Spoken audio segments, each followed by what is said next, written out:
আসসালামু আলাইকুম রহমতুল্লাহি বরকাতু। আজকে একটি গুরুত্বপূর্ণ আমল নিয়ে উপস্থিত হয়েছি। আশা করি এই আমলটি আপনাদের অনেক কাজে লাগবে।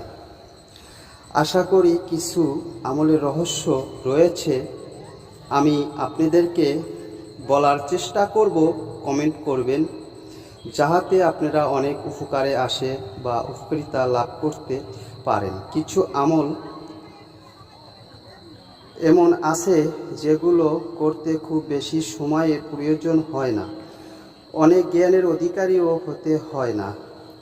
কিছু এগুলোর ফজিলত অনেক বেশি, এগুলো বান্দার আমলনামাকে ভারী করে। যেমন রাসূল সাল্লাল্লাহু আলাইহি ওয়াসাল্লাম বলেছেন, যে লোক একবার আমলের আগে বলে সুবহানাল্লাহিল আজিম। আমি চেষ্টা করব আপনাদেরকে পরামর্শ দেওয়ার জন্য কিভাবে কি করবেন। আশা করি যদি ভিডিওগুলো ভালো লাগে সাথে থাকবেন। অবশ্যই আপনারা এই রহস্যগুলো আজ আমি আপনাদেরকে বলিয়ে দিব। তা আশা করি সূরাটি অথবা দোয়াটি একবার মনোযোগ সহকারে শুনুন। বিসমিল্লাহির রহমানির রহিম। ইযাস সামাউ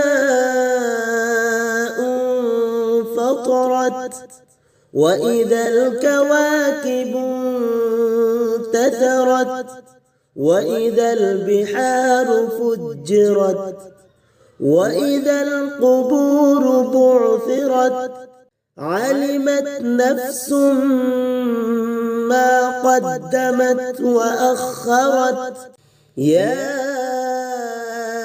أيها الإنسان ما غرك بربك الكريم الذي خلقك فسواك فعدلك في أي صورة ما شاء ركبك كلا بل تكذبون بالدين وإن عليكم لحافظين كراما كاتبين يعلمون ما تفعلون إن الأبرار لفي نعيم وإن الفجار لفي جحيم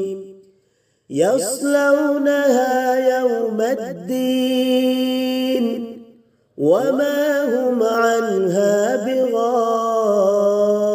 بغائبين وما أدراك ما يوم الدين ثم ما أدراك ما يوم الدين يوم لا تملك نفس لنفس شيئا والأمر يومئذ لله صدق الله العظيم.